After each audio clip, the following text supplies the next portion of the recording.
뉴스에 시작합니다. 저는 봉정민입니다. 민주당이 조희대 대법원장을 향해 내란 특검 수사를 받아야 한다고 나섰습니다. 이 사퇴와 탄핵 압박을 넘어 현직 대법원장 초유의 수사 카드까지 꺼낸 겁니다. 대선 때 한덕수 전 총리와 만났고 그 자리에서 이재명 대통령을 유죄 취지로 판결할 거라고 말한 뒤 실행에 옮겼다는 의혹을 제기했습니다. 재판 거래, 대선 개입, 직권 남용, 맹공을 퍼부었는데요. 중요한 건 실제로 그런 일이 있었냐겠죠. 이미 넉 달 전에 익명의 제보자를 근거로 여당이 주장을 했다가 큰 힘을 받지 못하고 잠잠해진 건이었는데 다시 꺼내들어 총공세를 시작했습니다. 이준성 기자입니다.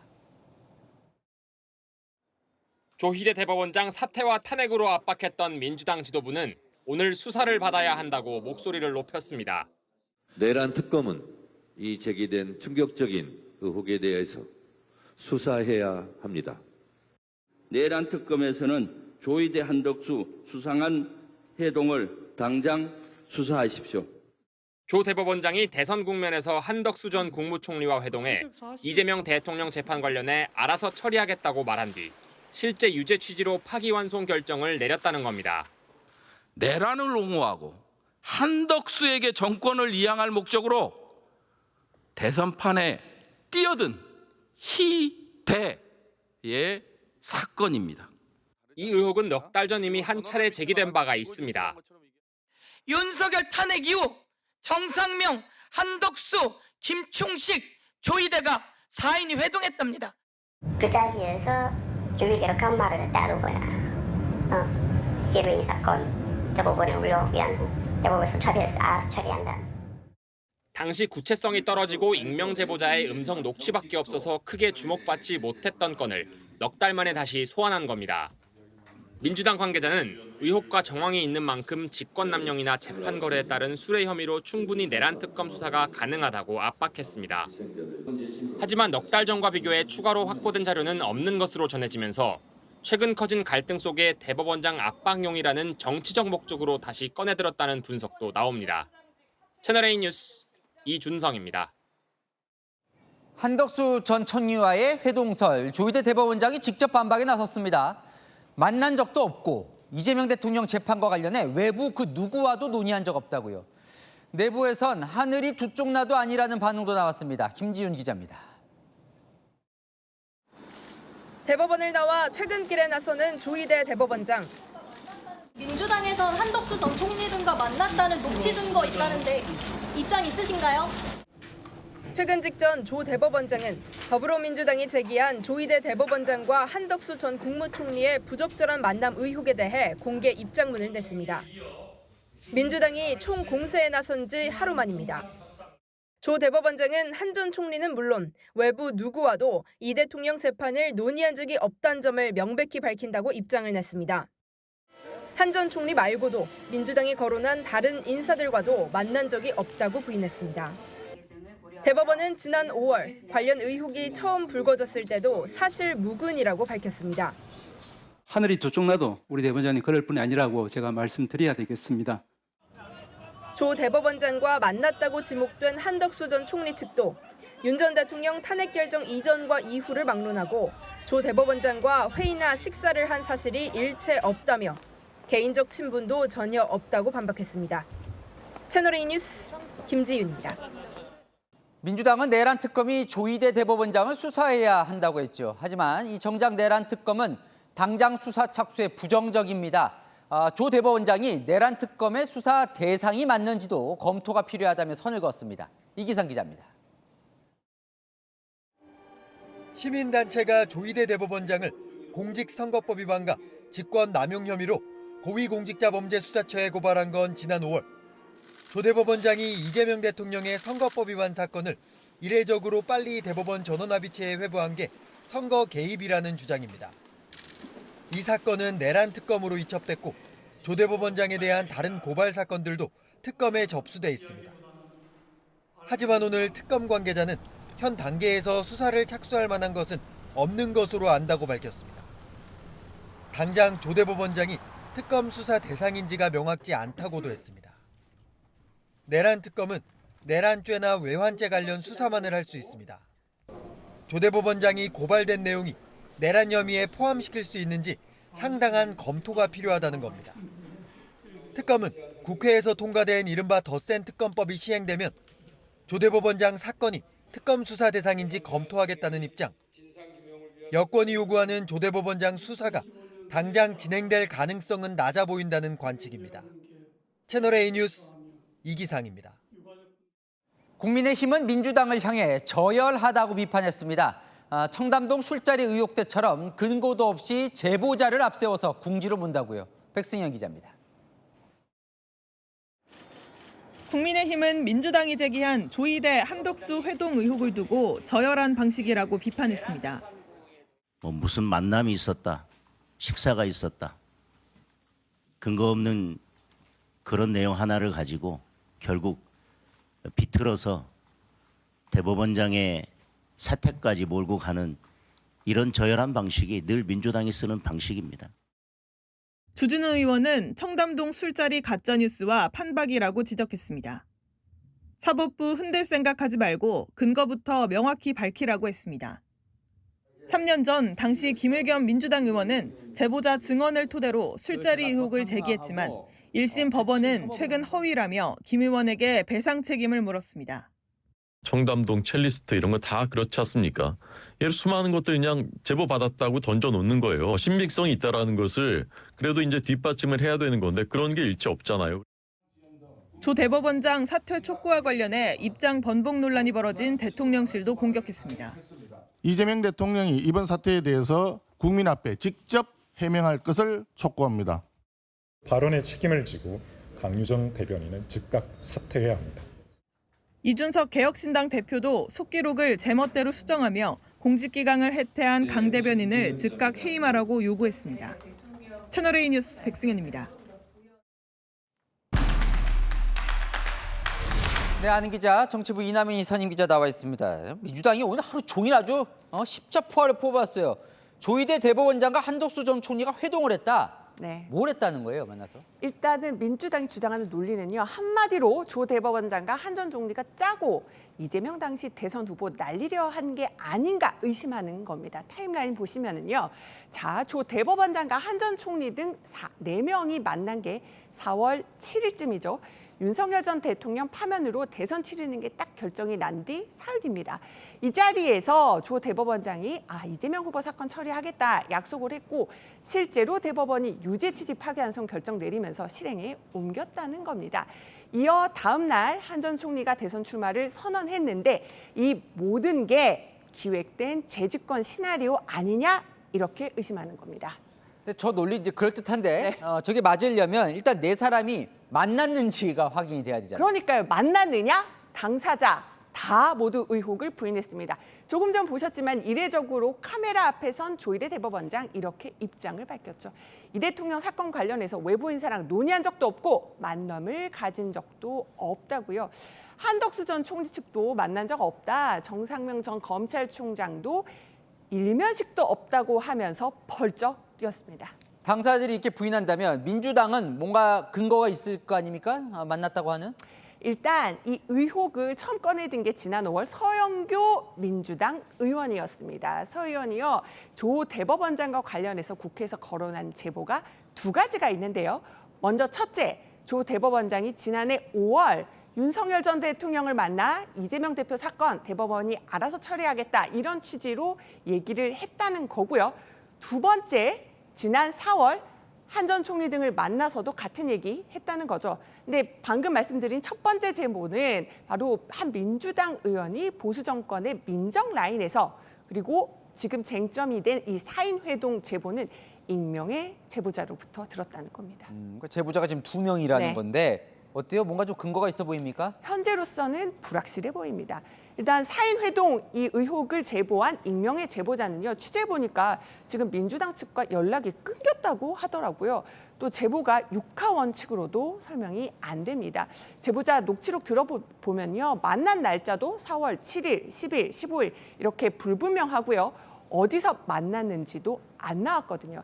그래서 민주당은 더 조사해봐야 되는 거 아니냐 이렇게 주장을 하고 있는 겁니다. 근데 이제 이 의혹이 넉 달 전에 이제 처음 제기가 됐어요. 그리고 다시 꺼내든 건데 그 사이에 뭔가 좀 추가로 확인된 거나 변동사항이 있어요? 넉 달 전 서영교 의원 의혹 제기, 또 어제 부승찬 의원 대정부 질문 내용 비교해 보면은 추가된 거 없거든요.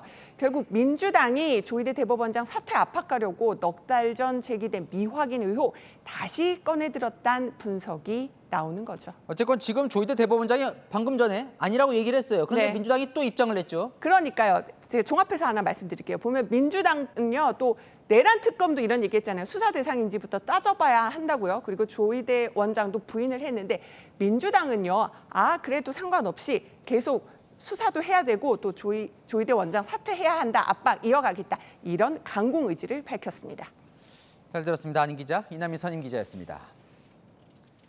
자, 법무부가 이화영 전 부지사가 주장해온 이른바 연어 술파티 의혹에 대해 감찰에 착수했습니다. 법무부는 당시 연어로 식사하며 소주를 마신 정황을 확인했다고 밝혔습니다. 자, 그러면 그 확인했다는 근거는 또 뭘까요? 김호영 기자입니다. 법무부가 이화영 전 경기도 평화부지사와 김성태 전 쌍방울그룹 회장에 대한 술파티 의혹에 대해 감찰에 착수했습니다. 술파티 의혹은 쌍방울 대북송금 의혹 사건으로 징역 7년 8개월을 확정받은 이 전 부지사가 재판 과정에서 제기했습니다. 김성태 씨가 오늘은 뭐 갈비탕을 먹고 싶다 그러면 갈비탕이 제공되어지고, 뭐 짜장면이 먹고 싶다면 짜장면이 제공시키고 싶고, 뭐 연어가 먹고 싶다 그러면 연어가 제공되고, 술을 마신 건 한 번이었었고. 수원지검은 지난해 4월 이 전 부지사의 구치소 출입 기록과 교도관 조사 결과를 들어 의혹을 전면 부인했습니다.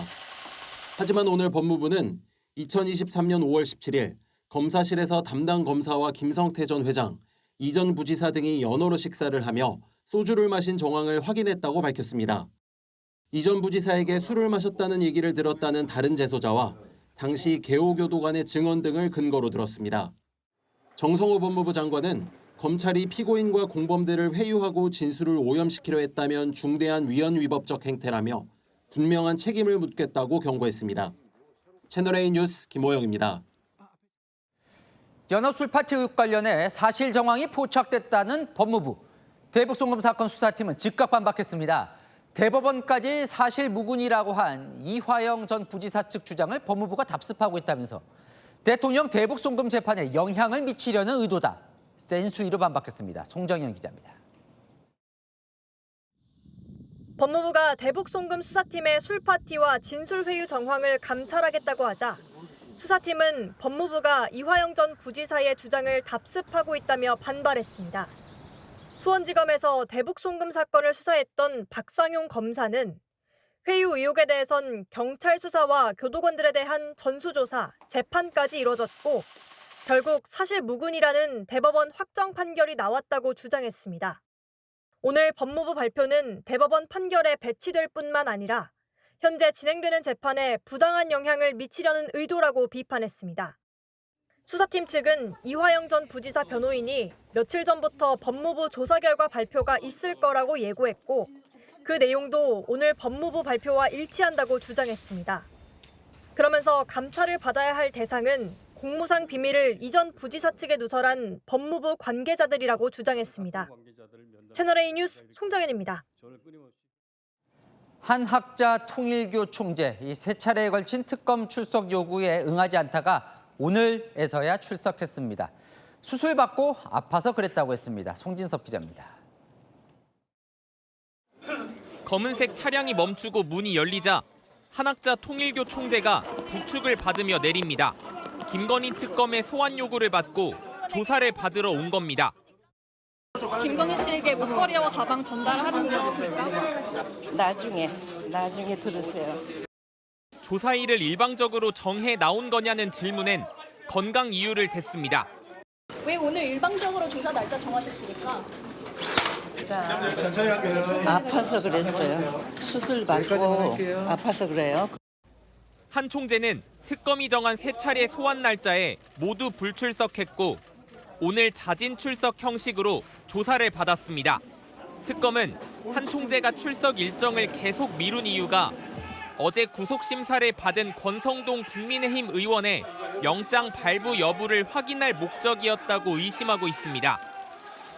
한 총재는 통일교 이권을 위해 권 의원에게 불법 정치자금 1억여 원을 건네고 김건희 여사 측에 명품 가방 등을 전달하는 데 관여한 혐의를 받고 있습니다. 자신의 해외 원정 도박 수사 무마와 국민의힘 전당대회 개입 의혹도 수사 대상입니다. 한 총재는 오늘 조사에서 진술 거부권 행사 없이 대부분의 질문에 답변한 걸로 전해집니다. 그간 한 총재는 금품 전달 등은 통일교 2인자였던 윤모 본부장의 개인적 일탈일 뿐 자신은 모르는 일이라는 입장을 고수해왔습니다. 어제 권 의원 구속으로 신병을 확보한 특검은 한 총재 조사를 마치는 대로 구속영장 청구 여부 등을 검토할 전망입니다. 채널A 뉴스 송진섭입니다. 정부가 주 4.5일제 도입에 첫 발을 내딛습니다. 올해 안에 첫 법안을 내놓겠다는 건데요. 정말 현실이 되는 걸까요? 최재원 기자입니다. 정부가 주 4.5일제 추진에 첫 발을 뗍니다. 법제처는 올해 안에 실노동시간 단축지원법을 국회에 제출하겠다고 국무회의에 보고했습니다. 주 4.5일제를 도입한 기업에 세입공제 같은 혜택을 제공하고 신규 인력을 채용할 때 인건비를 지원하는 방안도 포함됩니다. 인센티브로 주 4.5일제를 유도한 뒤 내년에는 장시간 노동의 주요 원인 중 하나인 포괄임금제 금지입법을 마치고 내후년 본격적으로 주 4.5일제를 정착시키는 3단계 전략입니다. 이재명 대통령은 2030년까지 노동시간을 OECD 평균으로 줄인다는 공약을 내걸었고 어제 확정된 국정과제에도 포함됐습니다. 앞으로 노동시간 단축을 반드시 해내야 된다고 생각해요. 노동계는 환영하고 있지만 재계는 걱정이 큽니다. 아직 우리 노동 생산성이 낮은 상황에서 근로시간을 단축시키는 것은 자칫 우리 기업들의 경쟁력을 저하시키고 소상공인연합회도 주 4.5일제를 도입하려면 유급휴일 수당인 주휴수당부터 먼저 폐지해야 한다고 주장했습니다. 채널A 뉴스 최재원입니다. 대주주 과세 기준을 결국 개미 뜻대로 되돌리기로 한 정부가 배당소득 분리과세 세율도 조정을 시사했습니다. 다른 소득과 합해서 과세하지 않고 주식 배당금만 따로 떼서 세금을 내는 걸 배당소득 분리과세라고 하는데요. 분리과세 세율을 정부 아닌 최고 35%에서 더 낮출 수 있다는 뜻을 밝혔습니다. 조민기 기자입니다. 배당소득 분리과세. 이것도 굉장히 큰 관심사인데요. 장관님, 세율이 몇 %가 적당하다 이렇게 생각하십니까? 35%로 결정을 했습니다만 하여튼 국회 논의 단계에서 또 더 많이 또 시중의 얘기를 듣고 잘 판단하도록 하겠습니다. 구윤철 경제부총리가 배당소득 분리과세 세율에 대한 조정 가능성을 시사했습니다. 정부는 배당소득 최고세율 35% 세제 개편안을 확정했습니다. 최고세율이 45%인 종합소득과 분리해 세금을 적게 물리는 안인데 정치권과 시장에선 25%까지 더 낮춰야 한다는 목소리가 나왔습니다. 고배당 기업에 더 많은 투자를 유도해 주식시장 활성화를 한다는 취지입니다. 주식시장 활성화에 도움이 되는 방향으로 가는 게 바람직하다. 특히 분리과세는 그런 측면이죠. 저는 얼마든지 교정할 수 있다고 생각합니다. 주식 양도세 대주주 기준 유지에 이어 정부가 또 물러설지 관심입니다. 대주주 양도소득세 기준을 50억으로 유지하신 거 잘하셨다고 생각합니다. 네, 감사합니다. 채널A 뉴스 조민기입니다. 트럼프 미 대통령이 다음 달 경주에 옵니다. 오늘 주한 미국 대사대리가 이 경주 에이펙 정상회의 참석을 공식화했습니다. 관세 협상 잘 안 풀리고 있죠. 돌파구가 마련될까요? 정다은 기자입니다. 조셉윤 주한 미국 대사대리가 다음 달 31일 경주에서 열리는 에이펙 정상회의에 트럼프 미국 대통령이 방한할 것이라고 밝혔습니다. And I'm very happy to report that the two presidents had a very good meeting last month, and they will meet again in October in APEC in Gyeongju. 미국 정부 고위 관료가 트럼프 대통령의 방한 가능성을 공식화한 건 이번이 처음입니다. 트럼프가 방한하게 되면 2019년 6월 판문점 회동 이후 6년 만입니다. 앞서 지난달 미국 워싱턴 백악관에서 열린 한미 정상회담에서도 트럼프 대통령이 방한 가능성을 언급한 바 있습니다. I think I'm going for a trade meeting to South Korea pretty soon. You're hosting a trade meeting, but so we'll be going there fairly soon.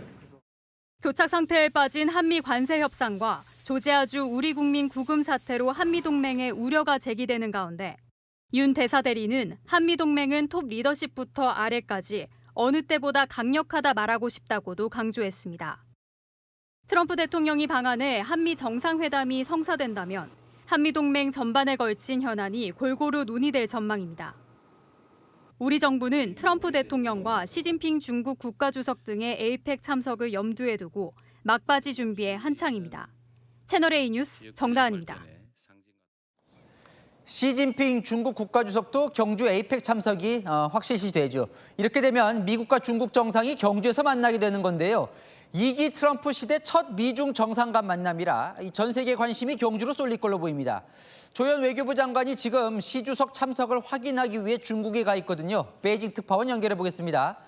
이윤상 특파원, 한중 외교수장 간 회담이 시작이 됐죠? 네, 조현 외교부 장관은 약 40분 전 왕이 중국 외교부장과 만나 회담을 시작했습니다. 오늘 회담의 핵심 의제 중 하나는 시진핑 중국 국가주석이 다음 달 31일 경주에서 열리는 에이펙 정상회의에 참석하겠다는 뜻을 재확인하는 겁니다. 에이펙 회의에 시진핑 주석이 방한할 것으로 알고 있는데 거기에 관해서도 구체적인 내용을 서로 협의하게 될 것입니다. 중국이 아직까지 시 주석의 참석 여부를 확정적으로 밝히고 있지 않지만 시 주석이 그동안 에이펙 정상회의에 불참한 적이 없고 내년엔 중국이 개최국이기 때문에 이번 회의 참석이 확실시되고 있다는 분석이 나옵니다. 시 주석이 한국을 방문할 경우 지난 2014년 박근혜 정부 시절 국빈 방문 이후 11년 만입니다. 앞서 조세균 주한미 대사대리가 트럼프 대통령의 방한 계획도 밝혔는데요. 트럼프 2기 행정부 출범 이후 미중 양국의 첫 정상회담이 한국에서 열릴 수 있는 겁니다. 미중 정상이 동시에 한국을 방문하는 건 2012년 핵 안보 정상회의 이후 13년 만입니다. 중국 현지 매체들도 한국의 에이펙이 중미 정상회담의 잠재적인 기회가 될 것이라며 기대감을 내보이고 있습니다. 한중 외교가에선 시 주석의 방한에 앞서 왕이 외교부장도 조만간 한국을 찾을 것이란 전망이 나옵니다. 이런 가운데 위성락 국가안보실장은 김정은 북한 국무위원장이 에이펙 정상회의에 올 가능성은 없다고 밝혔습니다. 지금까지 베이징에서 채널A 뉴스 이윤상입니다. KT 무단 소액 결제 사건, 도대체 어떻게 이루어진 건지 의혹이 많은데요. 용의자 2명이 붙잡혔습니다. 중국 국적의 40대 교포였는데요. 차량에 불법 소형 기지국 장비를 싣고 다니면서 휴대전화 신호를 가로채 소액 결제를 한 걸로 드러났습니다. 최다희 기자입니다. 경찰의 양팔을 붙들린 남성이 인천공항 입국장으로 나옵니다. 모자와 마스크를 쓰고 고개를 숙이고 있습니다. KT 소액 결제 피해 사태의 용의자인 중국 국적의 교포 48살 A씨가 한국으로 입국하다가 검거된 겁니다. A씨는 지난 8월과 9월 불법 소형 기지국 장비를 차량에 싣고 서울 금천구와 경기 광명시 일대를 돌아다니면서 KT 통신망 이용자들의 휴대전화를 해킹한 혐의를 받고 있습니다. 해킹한 정보로 모바일 상품권을 사거나 교통카드를 충전하는 등 소액 결제를 한 혐의도 받고 있습니다. 경찰은 또 다른 용의자인 44살 중국 국적 교포 B씨도 서울 영등포구에서 체포했습니다. B씨는 A씨가 구입한 상품권 등을 현금으로 바꾸는 데 가담한 혐의를 받고 있습니다. 경찰은 이들의 범행에 사용된 불법 소형 기지국 장비도 확보했습니다. 경찰은 두 사람에 대해 구속영장을 신청하고 구체적인 범행 방법 등을 조사할 예정입니다. 지금까지 KT가 파악한 소액 결제 피해자는 278명, 피해 금액은 1억 7천만 원에 이릅니다. 채널A 뉴스 최다희입니다. 네, 앞서 보신 KT를 포함해 기업들의 고객 정보 유출 사고가 끊이지 않고 있습니다. 960만 명의 회원을 보유한 롯데카드에서도 해킹 사고가 일어났는데요. 당초 사안이 크지 않은 듯 대응하더니 피해 규모가 더 클 걸로 조사됐습니다. 많게는 100만 명의 정보가 유출됐을 가능성도 나옵니다. 배정현 기자입니다. 지난달 롯데카드 온라인 결제 서버 해킹으로 내부 파일이 유출된 피해 규모가 당초 알려진 것보다 훨씬 큰 것으로 드러났습니다. 금융당국 관계자는 현장 조사 결과 피해 규모가 알려진 것보다 훨씬 클 것으로 추정된다고 말했습니다. 롯데카드 회원 967만 명 중 피해자 규모가 수십만 명에서 많게는 100만 명에 이를 것이라는 관측이 나옵니다. 사고 당시 롯데카드는 금감원에 유출된 데이터의 크기가 1.7GB 정도라고 보고하면서 고객 정보 유출은 확인되지 않았다고 발표했습니다. 해킹 당시 롯데카드 서버에서 발견된 것은 악성 코드와 공격자가 원격으로 서버를 조종할 수 있는 프로그램입니다. 카드 정보와 온라인 결제 내역 등이 유출됐을 가능성이 제기됩니다. 해킹 파장이 확산되는 가운데 롯데카드를 인수한 MBK 파트너스가 수익 극대화에 치중하면서 보안 투자를 제대로 하지 않았다는 지적도 제기됩니다. 롯데카드는 내일 이번 해킹 사고에 대해 조좌진 대표가 직접 사과하고 자세한 사고 경위와 향후 조치를 발표할 계획입니다. 채널A 뉴스 배정현입니다. 버스가 시꺼멓게 그을려 형체만 남았습니다. 어젯밤 영동 고속도로 마성터널을 지나던 시외버스가 터널 벽을 들이받곤 불이 붙은 건데요. 버스 기사와 안에 타고 있던 승객 30여 명이 다쳤습니다. 오세정 기자입니다. 불 꺼진 터널 안에 소방대원들이 모여 있습니다. 도로 위엔 차량들이 비상등을 깜빡이며 멈춰 서 있고 2차로에는 불에 타버려 앙상하게 뼈대만 남은 버스가 보입니다. 터널 벽면은 화재 때 발생한 그을음으로 시커멓게 변했습니다. 영동고속도로 마성터널을 지나던 시외버스에서 불이 난 건 어젯밤 9시 17분쯤. 인천을 출발해 충북 진천으로 가던 시외버스가 미끄러져 터널 벽을 들이받고 불길이 치솟았습니다. 이 사고로 버스기사와 승객 등 5명이 중상을 입고 병원으로 옮겨졌고 31명은 연기를 마셔 치료를 받았습니다. 사고 당시 터널을 달리던 차량 18대도 그을음과 연기로 파손됐습니다.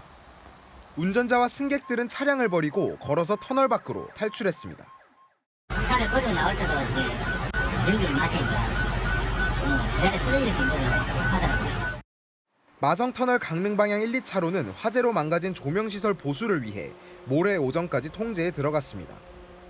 경찰은 시외버스 기사는 사고 당시 음주나 약물에 취한 상태는 아니었다며 치료를 마치는 대로 조사를 이어갈 계획이라고 밝혔습니다. 채널A 뉴스 오세정입니다. 번호판 없는 오토바이를 몰다 적발된 20대 남성. 막아선 경찰과 시민을 들이받으면서까지 달아나려 했습니다. 잡고 보니 무면허의 만취 상태였습니다. 김세인 기자의 보도입니다. 20대 남성이 오토바이에 올라탑니다. 저지하는 시민을 아랑곳하지 않고 밀고 지나가더니 앞을 막던 경찰관을 그대로 들이받습니다. 남성은 얼마 못 가 오토바이와 함께 넘어집니다. 어제 새벽 3시 40분쯤 번호판 없는 오토바이를 타고 가다 적발된 남성이 체포되는 모습입니다. 지나가던 시민이 번호판 없는 오토바이를 타는 사람이 있다며 경찰에 신고한 것으로 전해졌습니다. 그런데 이 남성 체포하고 보니 혈중 알코올 농도가 면허 취소 수준이었습니다. 조사 결과 남성은 운전면허도 없던 것으로 전해졌습니다. 남성은 적발 뒤 도주를 시도하다가 시민과 경찰에 친 것으로 전해졌습니다. 경찰은 음주운전과 무면허, 특수공무집행 방해 등 혐의로 남성을 입건해 정확한 사건 경위를 조사 중입니다. 채널A 뉴스 김세인입니다. 편의점을 돌며 돈을 뜯어온 남성이 붙잡혔습니다. 잘 아는 조직폭력배를 부르겠다고 협박하는 수법을 썼는데 이런 식으로 수백만 원을 갈취했습니다. 임종민 기자입니다. 주황색 옷을 입은 남성이 편의점으로 들어옵니다. 계산대 앞 직원과 1시간 넘게 대화를 한 끝에 직원이 10,000원짜리 지폐 여러 장을 꺼내 남성에게 건넵니다. 다른 편의점에 등장한 이 남성. 이번에도 현금 뭉치를 수거하듯 받아갑니다. 남성이 지난 6월부터 2달간 수도권 편의점들에서 뜯어간 돈만 260만 원. 자신이 조직 생활을 오래 했다거나 근처 조직원들을 부를 수도 있다고 말한 뒤 돈을 내놓으라고 했습니다. 경찰은 동선을 추적해 남성이 머물던 모텔 근처에서 잠복에 들어갔습니다. 남성은 위장한 경찰 잠복 차량을 발견하고 기웃대다가 잠시 뒤 경찰에 검거됐습니다. 조사 결과 남성은 조직폭력배 출신도 아니고 조폭과 연줄도 없는 걸로 전해졌습니다. 경찰은 남성을 공갈과 사기 혐의로 구속한 뒤 검찰에 넘겼습니다. 채널A 뉴스 임종민입니다. 네, 온몸에 멍이 든 여성, 한국을 찾은 대만 여성인데요. 추근되는 한국 남성을 뿌리치자 폭행을 당했다고 주장했습니다. 사건 자체도 충격적인데 가해자를 두고 경찰의 오락가락 설명이 혼란을 키웠습니다. 김민환 기자입니다. 대만인 여성이 서울 홍대 인근 거리에서 폭행을 당했다고 주장한 시점은 지난 14일 새벽 5시 반쯤입니다.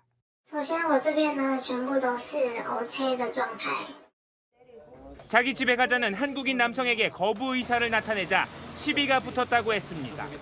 그냥 친구를 만져다가 그냥 친구가 너무 불편했는데 제가 만지지 마세요 이런 게 하고 근데 남자가 말 안 듣고 그냥 제가 집에 데려가 줄게. 대만 언론도 여성 주장을 보도하며 논란은 커졌습니다. 오늘 오전 경찰은 이 사건 피의자는 중국 국적의 20대 남성이라고 발표했습니다. 하지만 오후 들어 중국인이 아닌 한국인 남성이 연루된 게 맞다고 발표를 번복했습니다. 경찰은 다음 날 비슷한 시간대에 발생한 대만 여성과 중국인 간 폭행 사건을 이 사건과 혼동했다고 해명했습니다. 경찰 설명이 오락가락하는 동안 SNS 등에는 여성을 향해 사과하고 한국을 떠나라 등 비난 댓글이 계속 달렸습니다. 경찰은 대만인 여성과 한국인 남성이 쌍방 폭행을 인정했다고 밝혔습니다. 여성은 오늘 경찰 조사 후 한국인 남성 처벌을 원치 않는다고 말했습니다. 채널A 뉴스 김민환입니다. 요즘 러닝의 인기가 뜨겁죠. 하지만 상의를 벗고 무리지어 함성을 지르는 일부 러너들 때문에 눈살을 찌푸리는 일도 있습니다. 건강을 위해 달리는 건 좋지만 다른 사람도 배려하면서 해야겠죠. 광민경 기자입니다. 서울 여의도공원 한쪽에 세워진 안내문. 상의 벗지 않기, 박수와 함성 금지 등 러닝크루를 겨냥한 주의 문구가 적혀 있습니다. 민폐 러닝족을 겨냥해 공원 측이 경고문을 내건 겁니다. 이런 공원 이용자분들이 저희 찾아와서 이렇게 얘기하시고 이러니까 그분들만 이용할 수 있는 건 아니잖아요. 특히 웃옷을 벗어던진 채 달리는 사람들에 대한 불만이 큽니다. 정말 불쾌하고 혐오스러워요. 안방도 아닌데 제가 왜 그걸 봐야 되는지 잘 모르겠어요. 네, 자주 봅니다. 거의 매일 한두 명은 꼭 봅니다. 민폐가 될 것 같다는 생각은 듭니다. 송파구는 석촌호수 산책로에 3인 이상 러닝 자제를 권고했고 서초구도 반포종합운동장에서 5명 이상이 뛸 경우 일정 간격을 두라는 규칙을 마련했습니다. 서울시도 러닝 에티켓 홍보 활동에 적극 나서는 등 민폐 러닝족 퇴치를 위한 움직임들이 속속 등장하는 추세입니다. 채널A 뉴스 광민경입니다. 네, 고무보트를 타고 중국에서 제주로 밀입국한 사건 전해드린 바 있는데요.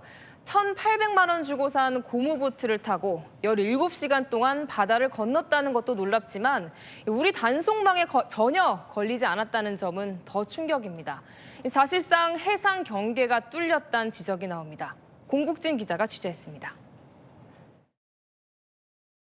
중국인 6명은 지난 7일 낮 12시 19분 중국 난퉁시 해안에서 고무보트를 타고 출발합니다. 17시간가량 망망대해를 건너 다음 날 오전 6시 제주시 한경면에 도착해 상륙합니다. 생수와 빵, 연료통을 싣고 440km 거리를 밤낮으로 쉬지 않고 항해한 겁니다. 고무보트가 발견된 지 나흘 만에 6명 모두 검거됐지만 이들의 계획은 치밀했습니다. 5월부터 30대 중국인 A씨가 SNS로 모집한 5명에게 400만 원씩 돈을 받아 2천만 원을 모았습니다. 이 중 1,800만 원을 주고 고무보트를 샀고 나머지 돈으로 연료와 식량을 준비했습니다. 제주 해안에서 20km 지점부터는 항로를 안내하는 GPS를 꺼 단속을 피했습니다. 이 배는 크기도 작을 뿐더러 재질 자체가 고무보트로 되어 있기 때문에 탐지할 수는 많이 어렵습니다. 제주 해안경비 체계가 사실상 무력화된 겁니다. 밀입국 6명은 과거 5, 6년 제주에서 불법 체류를 했던 것으로 파악됐습니다. 해경은 중국인 조력자 2명과 알선책 등 2명도 입건했습니다. 채널A 뉴스 공국진입니다. 또 이럽니다. 오늘부터 추석 연휴 열차표 예매가 시작됐는데 첫날부터 먹통이었습니다. 코레일 측은 한꺼번에 이용자가 몰려서라며 사과를 했는데요. 이 거의 매번 먹통인데 예매에 몰릴 걸 예상을 못했다는 걸까요? 분통이 터집니다. 강보인 기자입니다.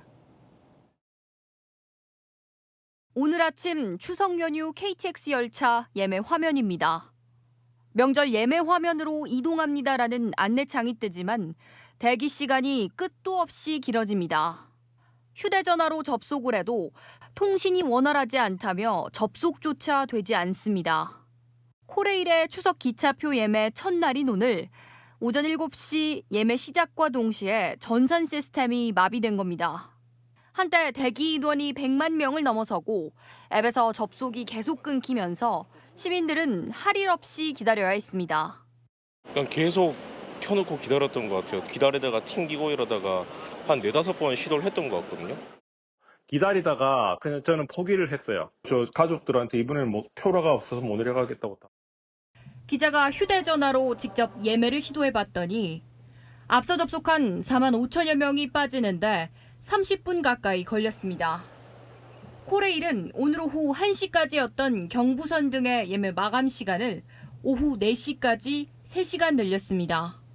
불편을 겪은 국민께 깊이 사과한다고 밝혔습니다. 내일은 아침 7시부터 호남선, 강릉선 등의 추석 열차표 예매가 시작됩니다. 채널A 뉴스 강보인입니다. 요즘 KTX 타시는 분들도 분통 터집니다. 자, 이렇게 툭 하면 늦게 도착해서 약속 시간에 늦게 하거든요. 왜 이렇게 지연 사태가 자주 무더기로 발생하는 걸까요? 홍진우 기자가 취재했습니다. 열차에서 내린 탑승객들이 바쁘게 발걸음을 옮깁니다. 도착 예정 시간보다 20분 가까이 지연됐기 때문입니다.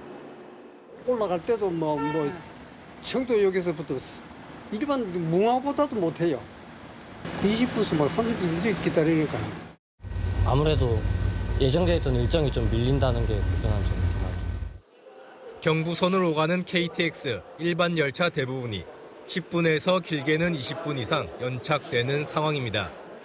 열차는 약 24분 늦게 운행되어 14시 15분에 도착할 예정입니다.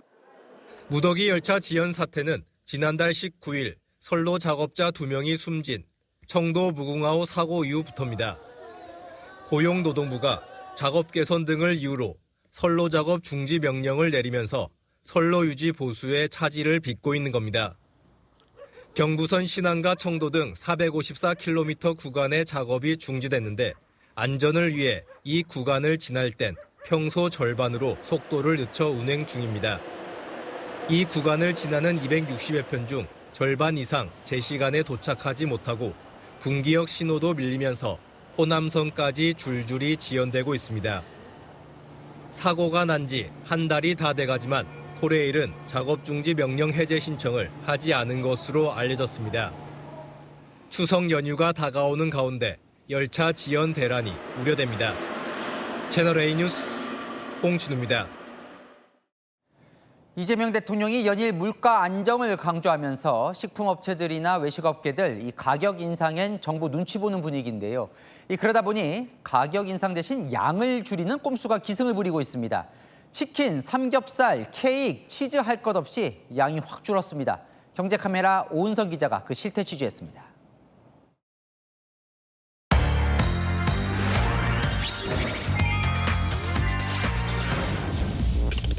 한 커피 프랜차이즈 업체의 인기 조각 케이크입니다.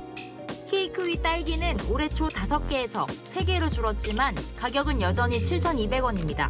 딸기 소금이 안 들어서 딸기처럼 좀 큰 거랑 좀 많이 올려. 지난 6월 새 정부 출범 이후 2달 연속 2%대였던 물가는 지난달 석 달 만에 1%대로 내려왔습니다.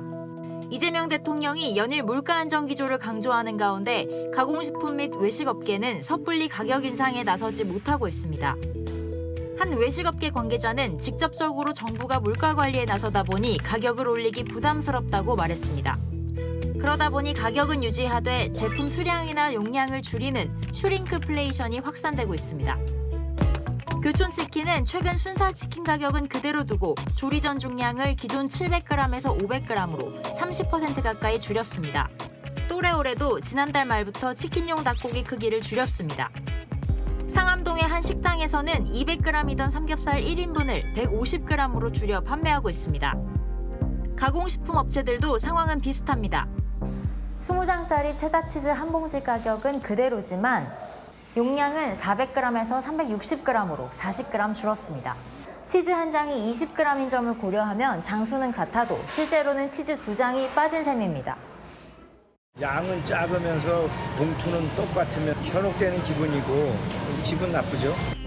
그나마 가공식품의 경우 안내 없이 용량을 줄이면 과태료를 부과하지만 외식업계는 적용 대상에서 제외돼 사실상 규제 사각지대에 놓여 있습니다. 경제카메라 오은선입니다. 한국형 발사체 누리호 4호기 발사가 오늘 11월로 예정돼 있는데요. 나로 우주센터 발사대의 우뚝 선 모습이 공개됐습니다. 실제 발사 과정과 똑같이 최종 점검에 나섰는데 그 현장을 우현기 기자가 전해드립니다. 한국형 발사체 누리호 4호기가 수평으로 눕혀진 상태로 무인 특수이동 차량에 실려 조립동을 나섭니다. 발사체가 발사대에 도착하자 천천히 90도로 세워지고 48m 높이의 발사대 타워와 결합됩니다. 우주항공청과 한국항공우주연구원은 영하 183도의 산화제를 넣었다 뺐다 하면서 기체에 이상이 없는지를 점검할 예정입니다. 극저온 추진제가 기체 내에 들어감으로써 금속재 부품들이 일부 수축을 하는 부분들이 있습니다. 수축을 한 상태에서 정상적으로 작동을 하는데 문제가 없는지. 누리호 발사가 11월로 다가온 가운데 최종 성능 점검에 나선 겁니다. 특히 이번 발사는 민간 기업인 한화에어로스페이스가 발사 전 과정에 참여하는 첫 민관 합작이라는 점에서 이전과 차별화됩니다. 성능 검사가 끝나면 누리호 4호기는 다시 조립동으로 옮겨져 점검 결과를 분석합니다. 이상이 없을 경우 위성을 탑재한 뒤 최종 조립에 들어갑니다. 정확한 발사 날짜는 오는 26일 발사관리위원회에서 결정될 전망입니다. 채널A 뉴스 우현기입니다. 네, 트레일 러닝이라고 들어보셨나요? 평평한 길만 달리는 게 아니라 산과 숲길까지 넘나들며 초장거리 러닝에 도전하는 스포츠입니다. 이번 주말 서울에서 최대 규모의 트레일 러닝 대회가 열린다는데요. 김승희 기자가 소개합니다. 해 뜨기 전 새벽 서울 도심에서 울려 퍼지는 소리. 최대 100km를 달리는 트레일 러닝 서울 100K 현장입니다. 트레일 러닝이란 도심에서 아스팔트와 산, 흙길을 모두 극복하며 달리는 스포츠입니다. 이번 주 토요일 서울시와 동아일보가 주최하는 6번째 서울 100K가 열립니다. 10, 50, 100km 코스에 도전장을 낸 지원자는 모두 3,010명. 100km 코스 참가자는 최대 28시간 30분 동안 인왕산 등 6개의 산과 한강 청계천을 거쳐 광화문 광장으로 돌아옵니다. 마라톤 풀코스인 42.195km의 2배가 넘는 거리도 거리지만 시시각각 변하는 지형과 고도에 대비한 훈련이 필요합니다. 산길 내려올 때는 근육이 잘 잡아주지 않으면 바로 주저앉거나 높낮이가 더해지기 때문에 기존의 마라톤 뛰는 것보다 더 많은 훈련량이 좀 필요해요. 이런 이유로 장거리 도전자는 사전 검증도 거쳤습니다. 유사대회 완주증을 제출해서 어느 정도 100km 달리기에 숙련된 참가자만 참가가 가능한데요. 서울시는 위험구간 온라인 사전교육 등 참가자들의 안전에 만전을 기하겠다고 밝혔습니다. 채널A 뉴스 김승희입니다. 네, 미국 자동차 시장에서 경쟁국인 일본과 관세가 역전된 지금 미국 현지 상황은 어떨까요? 오늘부터 일본 차에는 15% 관세가 적용되는 반면 우리 차에는 여전히 25%가 붙습니다. 우리로선 불리할 수밖에 없죠. 미리 들여놨던 재고로 가격을 올리지 않고 버티곤 있는데 이마저 거의 소진 직전이라고 합니다. 최주현 워싱턴 특파원이 현지 자동차 매장을 둘러봤습니다. 도널드 트럼프 행정부가 일본산 자동차의 대미 관세를 15%로 확정한 첫날, 워싱턴 DC 인근 도요타 매장에 손님들이 하나둘 보입니다. 매장 측은 새 관세를 적용하지 않은 기존 상품을 판매한다며 호객도 합니다. 도요타 관계자는 안도감을 드러냈습니다. 토요타는 잘 팔려요, 그냥. 반면 우리나라는 15% 관세이나 확약만 받아둔 상태로 여전히 25% 관세가 적용되고 있어 시간이 갈수록 일본과의 경쟁에서 불리한 상황입니다. 도요타 매장에서 차로 10분 정도 떨어진 현대자동차 매장은 비교적 한산한 분위기였습니다. 현대차 관계자는 특히 트럼프가 외국산 자동차에 25% 품목 관세를 부과한 4월 이후 6개월째 재고 물량을 소진하며 버티기 중이었는데 조만간 물량이 바닥나 가격 인상이 현실화될 것이라며 우려했습니다. 또 다른 관계자는 관세 압박을 최소화하기 위해 당분간 대미 수출은 줄이고 현지 생산 비중을 늘릴 수밖에 없다고 말했습니다. 현재 미국을 방문 중인 여항구 통상교섭본부장은 트럼프 행정부의 자동차 관세율 인하 등 우리 입장을 전달한 것으로 알려졌습니다. 미국 현지에서는 현재 자동차 관세가 장기화될 경우 미국 시장에서 한국 차와 일본 차의 경쟁 구도에도 영향을 줄 수 있다는 관측이 나오고 있습니다. 워싱턴에서 채널A 뉴스 최주현입니다.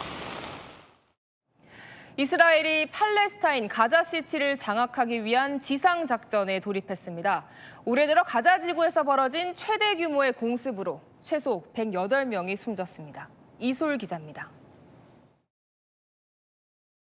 팔레스타인 가자지구 최대 도시 가자시티로 전차와 군용 차량이 줄지어 진입합니다. 현지 시각 어제 이스라엘군이 가자시티 장악을 위한 지상작전을 개시했다고 공식 선언하며 관련 영상을 공개했습니다. 이스라엘 국기를 꽂은 전차들이 가자지구 국경을 넘는 모습과 군용 헬리콥터들이 도심 상공을 맴도는 모습도 포착됐습니다. 이스라엘군은 이번 작전이 몇 달간 계속될 수 있다며 주민들에게 남쪽으로 대피하라고 경고했습니다. 밤사이 곳곳에서 불꽃이 일며 공습이 이어지는 가운데 현재까지 목숨을 잃은 팔레스타인 주민만 108명에 달합니다. CNN은 이번 작전을 두고 전쟁 초기 침공 상황 이후 가장 큰 지상작전이라고 전했습니다. Gaza City is the central hub of Hamas's military and governing power. אנחנו מרכזים מאמץ התקפי בעיר עזה, שיימשך ככל שיידרש על פי תוכנית סדורה ומתפתחת. 가자시티에는 팔레스타인 전체 인구의 절반 정도인 약 100만 명이 살고 있는데 이번 공습전으로 대피한 사람만 약 40만 명에 달하는 것으로 나타났습니다. 유엔 조사위원회는 이스라엘이 가자지구에서 집단 학살을 자행하고 있다며 국제사회가 이를 막기 위한 조치를 취해야 한다고 촉구했습니다. 채널A 뉴스 이솔입니다.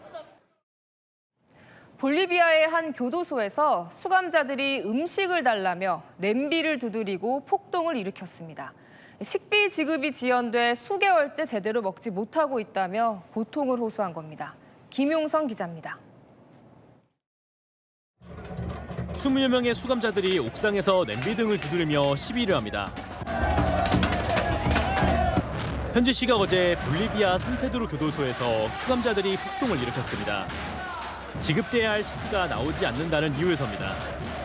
San Pedro se ha puesto de emergencia desde hoy para adelante porque no se juega de la alimentación y de la salud.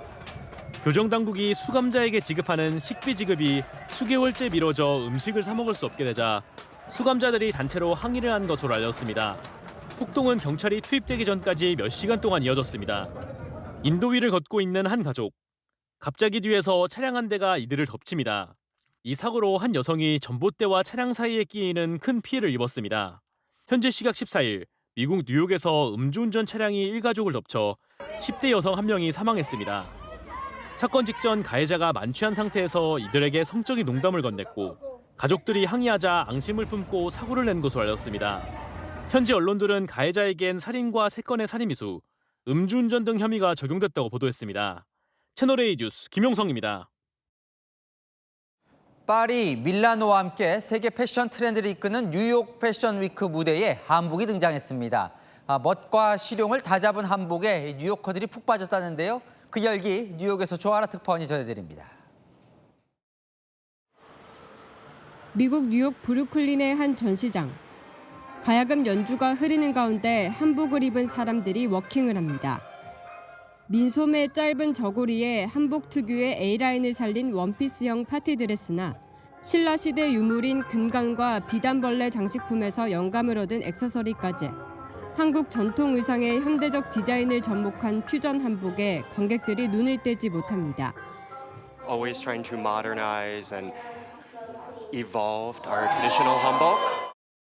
뉴욕 패션 위크 무대에 오른 한복 브랜드 리스리. 이번에는 일반인을 대상으로 미니 패션쇼를 열었습니다. K컬처 열풍이 한복에 대한 관심으로까지 이어지고 있습니다. 피날레 무대에서는 모델들이 K-팝 노래에 맞춰 춤을 추는 등 한복이 지닌 활동성까지 강조했습니다. I really love the mix between the Korean style and with modern style. 특히 한국어를 정규 과목으로 배우는 뉴욕 고등학교 학생들이 모델로 참여해 무대를 더욱 빛냈습니다.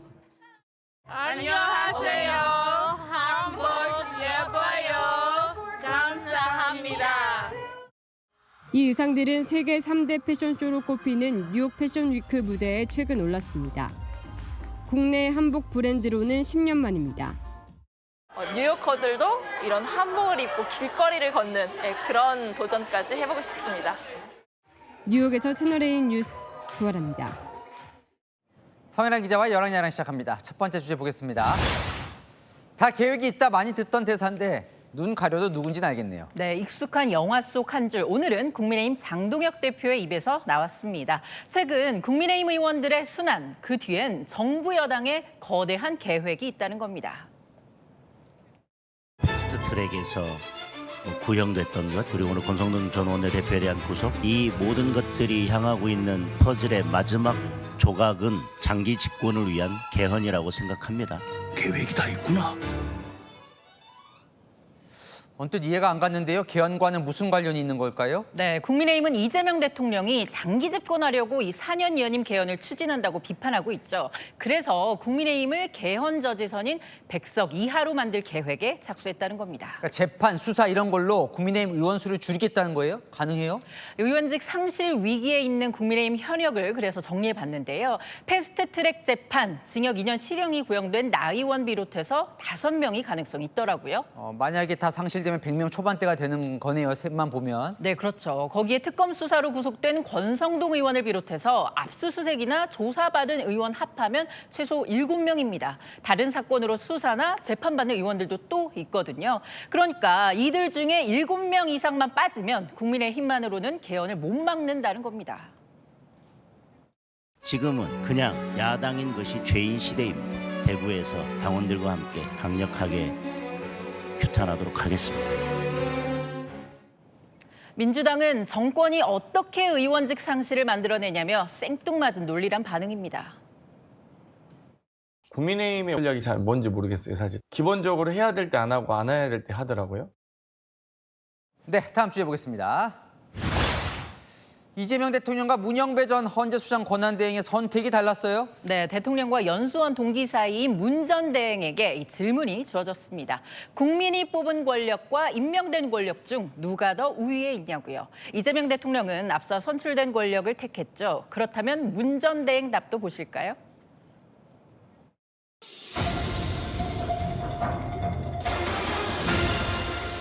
대한민국에는 권력의 일종의 서열이 분명히 있습니다. 최고 권력은 국민이죠. 그리고 직접 선출 권력, 간접 선출 권력. 대한민국 헌법을 한번 읽어보시라. 이게 제 대답입니다. 사법부의 판결이 행정부와 입법부를 불편하게 할 수 있습니다. 그렇지만 그 사법부의 권한은 헌법에서 주어진 권한이기 때문에 그 자체는 존중해야 된다는 겁니다. 헌법으로 에둘러서 말하긴 했지만 이 삼권 분립을 명시한 헌법 조항을 말한 걸로 보입니다. 문 전 대행 그동안 여권이 아주 높이 평가를 해왔던 인물인데요. 네, 그래왔죠. 그래서 여권은 더 아쉬워할 만한 대목도 있을 것 같습니다. 문영배 그 친구는 저하고 꽤 가까운 친구입니다. 문영배 전 헌재 재판관의 일침을 소개합니다. 오늘 들어보니까 문 전 대행은 여권이 추진하는 저 사법개혁 그 과정도 좀 우려를 하는 것 같아요. 네, 지금 민주당은 당이 주도해서 사법개혁을 추진하겠다고 하죠. 하지만 법관들은 사법부가 논의 과정에 반드시 참여해야 한다면서 반발하고 있는데요. 이에 대해서도 문 전 대행 단호한 입장을 밝혔습니다. 사법개혁의 역사에서 사법부가 논의에 참여하지 않은 적이 단 한 번도 없습니다. 참여해야 됩니다. 민주당이 신임해온 전직 법관, 갈림길에서 고른 답은 단 하나, 헌법이었죠. 그 한마디도 새겨듣길 바랍니다. 네, 지금까지 열왕야랑이었습니다. 네, 올해로 30회를 맞은 부산국제영화제 그 막이 올랐습니다. 이 개막작으론 박찬욱 감독 신작이 선정됐는데요. 이 조금 전 레드카페 현장엔 K무비 스타들이 대거 등장했습니다. 김재혁 기자입니다. 올해로 30회를 맞은 부산국제영화제에 막이 올랐습니다. 개막식 사회를 맡은 배우 이병헌을 비롯해 개막작 어쩔 수가 없다의 박찬욱 감독과 손혜진, 박희순 배우 등이 레드카펫의 피날레를 장식했습니다. 개막작으로 선정된 어쩔 수가 없다는 베네치아 국제영화제 등에 이어 아시아에서는 처음으로 관객에게 공개됩니다. 영화를 촬영을 마치고 이렇게까지 기대하면서 기다렸던 작품이 또 있었나 싶을 정도로 너무나 기다렸던 그런 영화입니다. 블록버스터 액션 전문 할리우드 배우 밀라 요보비치도 오랜만에 액션 컴백을 앞두고 한국을 찾았고 넷플릭스 애니메이션 K-팝 데몬 헌터스의 매기강 감독도 개막식에 참석해 팬들의 큰 환호를 받았습니다. 부산국제영화제는 30회를 맞아 처음으로 경쟁 부문을 도입했습니다. 대상, 감독상, 심사위원 특별상, 배우상, 예술공헌상 등 5개 부문에서 부산 어워즈를 수여합니다. 배우 수지와 유지태, 이진욱 등이 출연한 임선혜 감독의 영화 실현당한 사람들을 위한 7시 조찬 모임도 경쟁 부분에 출품했습니다. 이번 영화제에선 328편의 영화가 상영되며 경쟁 부분 수상작은 열흘 뒤인 오는 26일 있을 폐막식에서 공개됩니다. 채널A 뉴스 김재혁입니다. 서울에 요란하게 내린 비는 그쳤습니다. 내일은 남부에 주로 비가 내리겠고요. 서울 최저 기온이 19도에 그치며 선선한 가을 날씨 보이겠습니다. 내일은 주로 남부에 비가 내립니다. 제주에 80mm 이상, 남부에는 최대 30mm 정도 내립니다. 아침 기온은 서울이 19도로 20도 아래에 머물겠고요. 한낮에는 부산 27도, 대구 24도로 남부도 더위에서 벗어납니다. 중부는 내일 비가 쉬어가지만 금요일과 토요일 다시 전국에 비가 오겠고 날도 선선하겠습니다. 날씨였습니다. 뉴스에 마칩니다. 시청해주셔서 감사합니다.